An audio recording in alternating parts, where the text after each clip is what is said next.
بسم اللہ الرحمن الرحیم۔ السلام علیکم دوستو۔ قرآن کریم میں جن ایلیمنٹس یا پھر دھاتوں کا ذکر کیا گیا ہے ان میں لوہا بھی شامل ہے، جس کے بغیر آج کل کی جدید زندگی اور بلند و بالا عمارتوں کا وجود بھی ممکن نہیں۔ قرآن کریم کے نزول سے قبل لوگوں میں یہ نظریہ پایا جاتا تھا کہ لوہا زمین میں قدرتی طور پر موجود ہوتا ہے، مگر جدید سائنسی دریافتوں سے ہمیں معلوم ہوا کہ لوہا زمین کی کرسٹ کا صرف 5% حصہ ہے اور زمین کی کور کے زیادہ تر حصے پر مشتمل ہے۔ زمین کی کرسٹ میں یہ زیادہ تر ہیماٹائٹ اور میگنیٹائٹ دھاتوں کی صورت میں پایا جاتا ہے، جہاں سے اسے صاف کر کے الگ کر لیا جاتا ہے، جو کہ ایک لمبا اور مشکل صنعتی مرحلہ ہے۔ زمین کی سطح اور زمین کے اندر موجود یہ لوہا قدرتی طور پر وجود میں نہیں آتا، جبکہ آسمان سے گرنے والے اسٹرائڈز یا شہاب ثاقب کی شکل میں زمین کی سطح پر پہنچا، جو کہ اپنے اندر لوہے کی ایک کثیر تعداد پر مشتمل تھے۔ یہ شہاب ثاقب خلا میں پھٹنے والے بڑے بڑے ستاروں کے دھماکے کے نتیجے میں وجود میں آتے ہیں۔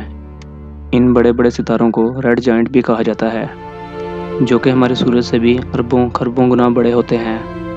ان ریڈ جائنٹس میں لوہا قدرتی طور پر ان کے مرکز میں پیدا ہوتا ہے، کیونکہ ان کا درجہ حرارت کئی 100 ملین ڈگری سینٹی گریڈ تک پہنچ جاتا ہے۔ یہ ریڈ جائنٹس جب اپنی طبعی عمر پوری کر لیتے ہیں تو ایک طرف ان کا درجہ حرارت بہت زیادہ بڑھ جاتا ہے، وہیں دوسری طرف جب ان کے مرکز میں لوہا پیدا ہو جائے تو یہ ایک عظیم دھماکے سے پھٹ جاتے ہیں اور خلا میں شہاب ثاقب کی صورت میں بکھر جاتے ہیں، جن کے اندر لوہا بھی موجود ہوتا ہے۔ یہ دھماکہ سپر نووا ایکسپلوژن کہلاتا ہے، جس کو کائنات میں واضح طور پر دیکھا جا سکتا ہے۔ یہی شہاب ثاقب خلا میں آوارہ گھومتے رہتے ہیں جب تک کہ کوئی ستارہ یا سیارہ اپنی کشش سے ثقل کے باعث انہیں اپنی طرف نہ کھینچ لے یا پھر یہ خود کسی ستارے یا سیارے سے نہ ٹکرا جائیں۔ بالکل ایسا ہی زمین کی بناوٹ کے دوران ہوا، جب مختلف شہاب ثاقب زمین کی سطح سے ٹکرائے جو برف، لوہا اور دوسری کیمیائی دھاتوں پر مشتمل تھے۔ لہٰذا لوہا زمین پر نہیں بنا، بلکہ خلا میں پھٹنے والے شہاب ثاقب کی صورت میں زمین تک پہنچا۔ بالکل یہی حقیقت جو سائنس نے حالیہ انکشافات میں دریافت کی، اس کا ذکر قرآن کریم کی ایک آیت میں کچھ اس طرح سے بیان ہوتا ہے۔ الحدیث سے مراد لوہا ہے اور ارشاد ہوتا ہے کہ ہم نے لوہا اتارا، بس اس میں خطرہ بھی شدید ہے اور لوگوں کے لیے فائدے بھی ہیں۔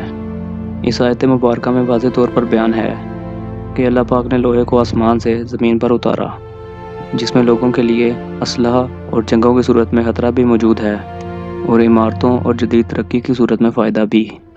مزید اس آیت مبارکہ میں لفظ اتارنا کا استعمال خاص طور پر لوہے کے لیے ہوا ہے، جبکہ اس کے علاوہ کسی دھات کے بارے میں ایسا نہیں کہا گیا، جس بات کی حالیہ سائنسی تحقیق بھی تصدیق کرتی ہے، جسے 7ویں صدی عیسوی تک قرآن کریم کے نزول سے قبل نہیں جانا جاتا تھا۔ یہ واضح کرتا ہے کہ قرآن کریم اللہ تعالیٰ کی ایک سچی کتاب ہے اور قیامت تک کے انسانوں کے لیے رہنمائی کا واحد ذریعہ رہے گی۔ تو دوستو، یہ تھی ہماری قرآن کریم کے ایک موضوع سے متعلق آج کی ویڈیو۔ امید ہے آپ کو پسند آئی ہوگی۔ اگر آپ کو یہ ویڈیو اچھا لگا تو اسے لائک کیجیے اور اپنے دوستوں کے ساتھ شیئر کیجیے۔ مزید اس طرح کی انٹرسٹنگ ویڈیوز دیکھنے کے لیے ہمارے چینل کو سبسکرائب کر لیں۔ اب میں ملوں گا آپ سے ایک نئی اور انٹرسٹنگ ویڈیو کے ساتھ، تب تک اپنا بہت سا خیال رکھیے گا۔ اللہ حافظ۔